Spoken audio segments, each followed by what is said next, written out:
Hi everyone. GST में GSTN की तरफ से आज 23 सितंबर 2025 को एक बहुत इंपॉर्टेंट एडवाइजरी इशू की गई है जो आपकी बात करती है कि कुछ नए चेंजेस किए जा रहे हैं आपके आईएमएस के अंदर। इनवॉइस मैनेजमेंट सिस्टम जो आपका है उसके अंदर आपके नए चेंजेस किए जा रहे हैं, उसके रिगार्डिंग ये एडवाइजरी आपकी बात करेगी। तो इस एडवाइजरी को हम समझने की कोशिश करते हैं कि इस एडवाइजरी में क्या बात की जा रही है।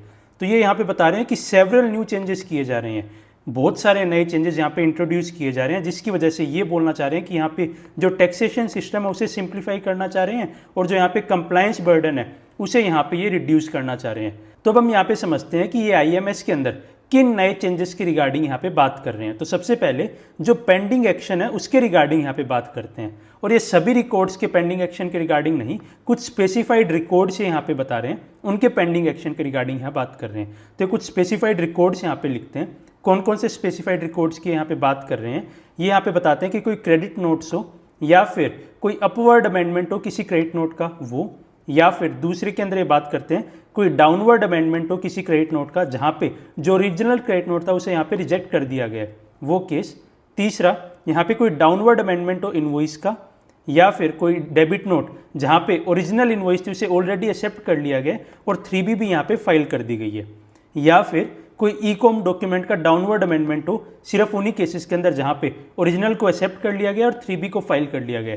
तो ये 4 स्पेसिफाइड केसेस यहाँ पे बात कर रहे हैं। इन स्पेसिफाइड रिकॉर्ड्स के लिए यहाँ पे बताते हैं उसे आप पेंडिंग रख सकते हैं लिमिटेड टाइम के लिए, मतलब आप ऐसा नहीं है कि इन्हें पेंडिंग हमेशा के लिए डाल के छोड़ सकते हैं, एक लिमिटेड टाइम है उसके लिए आप इसे पेंडिंग रख सकते हैं। तो कितना टाइम ये यहाँ पे बताते हैं, तो यहाँ पे बताते हैं कि 1 टैक्स पीरियड के लिए आप पेंडिंग रख सकते हैं। तो जैसे मंथली टैक्स पेयर्स है उनका 1 टैक्स पीरियड क्या हो गया, 1 महीना। इसके बाद जो क्वार्टरली टैक्स पेयर्स है उनका टैक्स पीरियड क्या हो गया, क्वार्टर। तो सिर्फ आप इतने पीरियड के लिए अपने इन रिकॉर्ड्स को पेंडिंग में डाल के छोड़ सकते हैं, इससे ज़्यादा के लिए आप पेंडिंग एक्शन के अंदर नहीं छोड़ सकते। सबसे पहला आपका ये चेंज आया है। दूसरा, आपका आईटीसी के रिगार्डिंग एक इंपॉर्टेंट चेंज यहाँ पे आया है जो आपकी यहाँ पे बात करता है। ये चीज़ सबसे पहले क्लैरिफाई करते हैं कि जो रेसिपिएंट है उसे आईटीसी उतना ही रिवर्स करना पड़ेगा जो उसने अवेल किया है। जो एक बेसिक बात है कि आईटीसी उतना ही आपको रिवर्स करने की लायबिलिटी आती है जो आपने अवेल किया है। अगर आपने कोई आईटीसी अवेल ही नहीं किया किसी पर्टिकुलर रिकॉर्ड के अगेंस्ट, मान लीजिए कोई इनवॉइस है, कोई आपका डॉक्यूमेंट है, उसके अगेंस्ट अगर आपने आईटीसी अवेल ही नहीं किया तो वो आपको रिवर्स करने की भी यहाँ पे कोई लायबिलिटी नहीं बनती। तो जहाँ पे जो रेसिपिएंट है उसने कोई आईटीसी अवेल नहीं किया इन रिस्पेक्ट ऑफ कोई इनवॉइस के अगेंस्ट या कोई भी डॉक्यूमेंट के अगेंस्ट, कोई भी जो रेलिवेंट इनवॉइस है या डॉक्यूमेंट है उसके अगेंस्ट अगर आपने आईटीसी अवेल ही नहीं किया तो आपके ऊपर कोई भी रिवर्सल की यहाँ पे बात नहीं आएगी। साथ के साथ यहाँ पे बताते हैं कि उन केसेस के अंदर जहाँ पे आईटीसी को यहाँ पे अवेल किया गया पार्शियली, मान लीजिए कोई इनवॉइस के अंदर आपका 100 रुपये का आईटीसी आ रहा था, आपने 50 रुपये का अवेल किया, तो आपके ऊपर अगर कोई रिवर्सल करने की लायबिलिटी आती है तो वो भी ऑब्लिगेशन ऑफ आईटीसी रिवर्सल भी उसी अमाउंट तक रेस्ट्रिक्ट होगी जहां तक आपने अवेल किया था। मान लीजिए आपने 50 रुपये का आईटीसी अवेल किया, ऐसा नहीं बोला जा सकता कि आप 100 रुपये का रिवर्स कीजिए। जितनी अमाउंट तक, जिस एक्सटेंट तक आपने आईटीसी अवेल किया था उसी एक्सटेंट तक आपको आईटीसी रिवर्सल के लिए यहाँ पे बोला जा सकता है। तो सबसे पहले तो ये चीज़ें क्लैरिफाई करते हैं। अब सवाल आता है कि आपको पता कैसे लगेगा कि किस इनवॉइस के अगेंस्ट आपने आईटीसी अवेल कर लिया और उस इनवॉइस के अगेंस्ट आप कितना रिवर्स कर रहे हैं। तो ये एक बहुत बड़ा सवाल है। तो उसके रिगार्डिंग यहाँ पे बताते हैं कि देयरफॉर आईएमएस के अंदर एक नया मैकेनिज्म, एक नई फैसिलिटी यहाँ पे की जा रही है, जहाँ पे बताते हैं आईएमएस एक फैसिलिटी यहाँ पे मेड अवेलेबल कराई जाएगी टैक्स पेयर्स को, जहाँ पे टैक्स पेयर्स डिक्लेयर कर सकते हैं जो अमाउंट वो आईटीसी की एक्चुअली अवेल कर रहे हैं और जो वो अवेल कर रहे हैं उसमें से किस एक्सटेंट तक उनके ऊपर लायबिलिटी है कि वो अपनी उस अमाउंट को रिवर्स करे। एक पर्टिकुलर रिकॉर्ड के अगेंस्ट वो कितनी आईटीसी एक्चुअली अवेल कर रहे हैं और उसके अगेंस्ट उन्हें कितनी लायबिलिटी है कि वो उसमें से रिवर्स करें।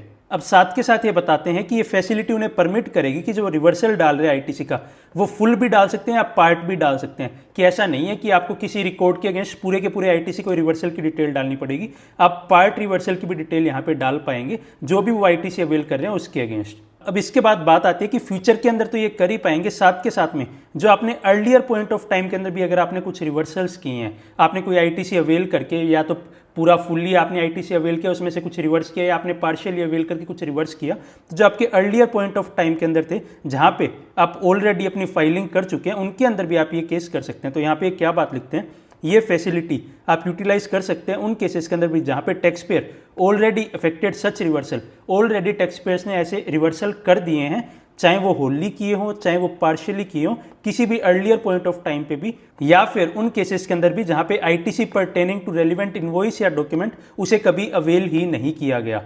तो आपने चाहे होली या पार्शियली किया हो या आपने अवेल ही नहीं किया हो, तो जो पुराने रिकॉर्ड्स है जिसकी आप ऑलरेडी रिवर्सल कर चुके हो, जिसकी आप फाइलिंग कर चुके हो, उनके केसेस के अंदर भी आप ये डिटेल डाल सकते हैं। अब इसके बाद सवाल आता है कि ये जो फैसिलिटी है ये क्या हर रिकॉर्ड के लिए है? तो आपको ये ध्यान देना है कि ये जो फैसिलिटी है वो आपको प्रोवाइड की जाएगी offer mentioned specified records. Offer mentioned specified records कौन से हो गए? जो हमने ऊपर देखे 4 यहाँ पे स्पेसिफाइड रिकॉर्ड्स ये बता रहे थे, तो उनके लिए ये आपको आईटीसी डिक्लेरेशन वाली जो फैसिलिटी है वो यहाँ पे आपको दी जा रही है।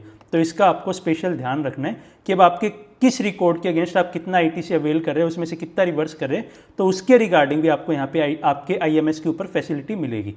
अगली चीज़ आती है कि आपके पास रिमार्क्स देने का ऑप्शन आएगा। आप रिमार्क्स देके उसे सेव कर सकते हैं, ऐसा आपके पास एक ऑप्शन आएगा। तो सबसे पहले देखिए, एक ऑप्शनल फैसिलिटी है, ये कोई मैंडेटरी फैसिलिटी नहीं है।